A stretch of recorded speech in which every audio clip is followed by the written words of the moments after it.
In the summer of 2002, a demolition crew walked into a massive, silent factory complex in Springfield, Vermont. The industrial empire, spanning nearly 800,000 square feet, had gone bankrupt that February and was now being cleared out for good. While scouring the stripped machine bays for scrap metal, the workers stumbled upon stacks of old ledgers, blueprints dating back to 1896, wartime employee newsletters, and a peculiar set of typed index cards.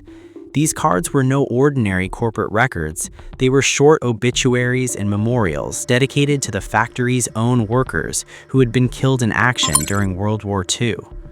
Just hours away from being thrown into a dumpster, a phone call was made, and these invaluable historical documents were rescued. Today, they are permanently preserved in the prestigious Smithsonian institution.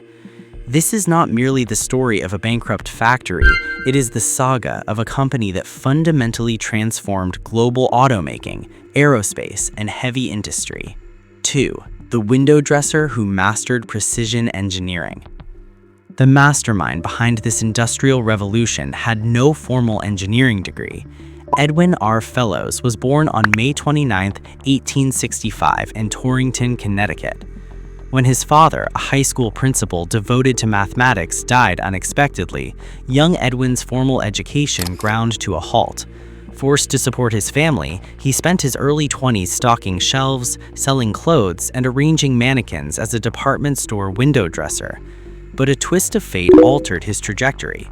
To make ends meet, his widowed mother took in boarders. One of those boarders was a brilliant young machinist named James Hartness, a once-in-a-generation mind in the machine tool world. Hartness recognized a rare geometric intuition and latent genius in the young window dresser. In 1889, when Hartness was hired to rescue a struggling machine shop called Jones and Lamson in Springfield, Vermont, he invited Fellows to come north and join him. 3. Geometry by Lamplight, a revolutionary way to cut gears. In the late 19th century, manufacturing gears, toothed wheels that transfer power between shafts, was a painfully slow and highly imperfect craft. Machinists had to cut each tooth individually, and every manual rotation introduced microscopic errors. While these imperfect gears sufficed for farm windmills, they were fatal to the high-speed machinery the 20th century was about to demand, which required a mathematically perfect curve called an involute curve. Working 10-hour shifts by day, Fellows spent his nights teaching himself advanced geometry and calculus by lamplight. He eventually challenged the entire manufacturing industry with a radical question.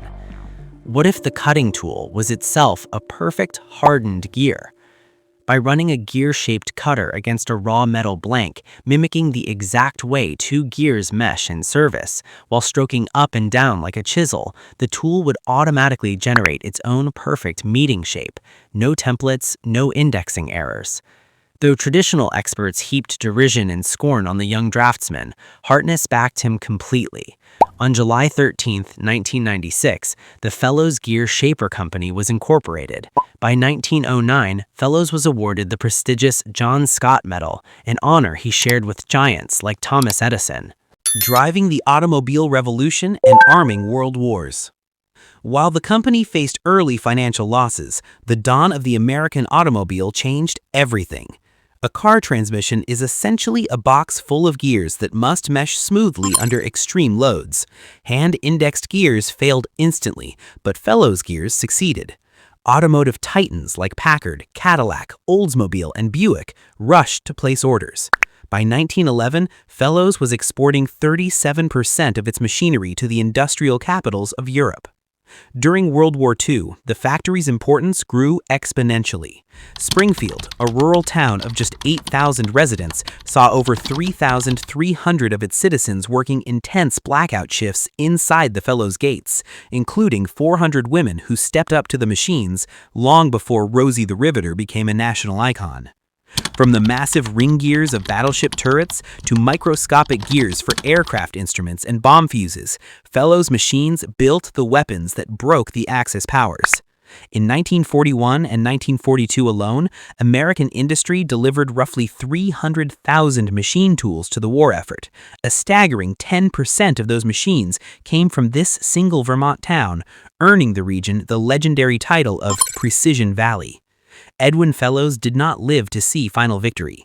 He died on May 21, 1945, exactly 2 weeks after Germany's surrender and 8 days short of his 80th birthday, leaving his company at the absolute zenith of its global power.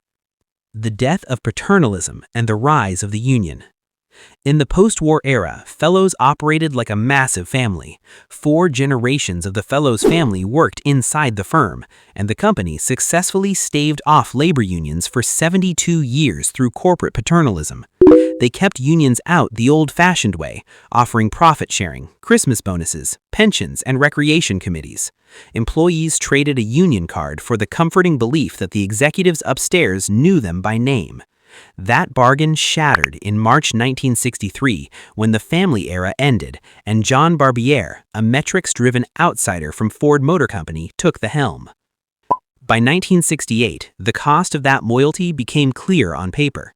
The average hourly wage at the non-union Fellows plant was $2.89, while across town at the unionized Jones and Lamson plant, it was $3.68.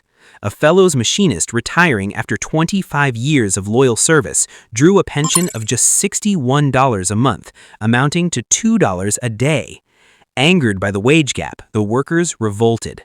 On October 24, 1968, they voted 472 to 355 to join the United Electrical Workers, UE, ending 7 decades of non-union tradition and fracturing the factory family forever.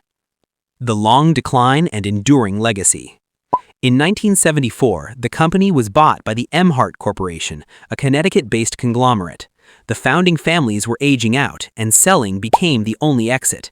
Decisions were no longer made by people rooted in the valley, and profits that once went into local research and development were channeled out of state. What ultimately finalized the demise of the American machine tool industry was a massive technological shift. Through the 1970s and 1980s, Japanese and German builders, backed by heavily coordinated national investments, mastered computer numerical control and microelectronics. Fellows saw the shift coming, but could not pivot fast enough to compete with overseas efficiency. In 2002, the gates closed forever. The current state and heritage. The core Fellows brand name and intellectual property were eventually absorbed by a larger machine tool collective, which continues to service and manufacture gear machinery today under the historic name.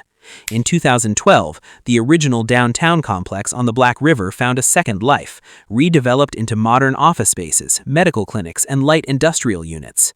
The riverfront soil, bearing a century's worth of industrial solvents, entered a long-term federal environmental cleanup brownfield program. A skill that took 4 generations to build was scattered in a single decade, and once gone, it rarely returns.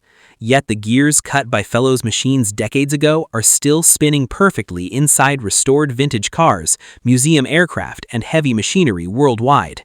The steel outlived the company, and the paper records outlived the steel. Preserved in the quiet boxes of the Smithsonian, the legacy of the window dresser and his perfect geometry endures. If histories like this one are worth your time, please like and subscribe to Framework Prime to help keep these forgotten stories alive before their paper trails disappear forever.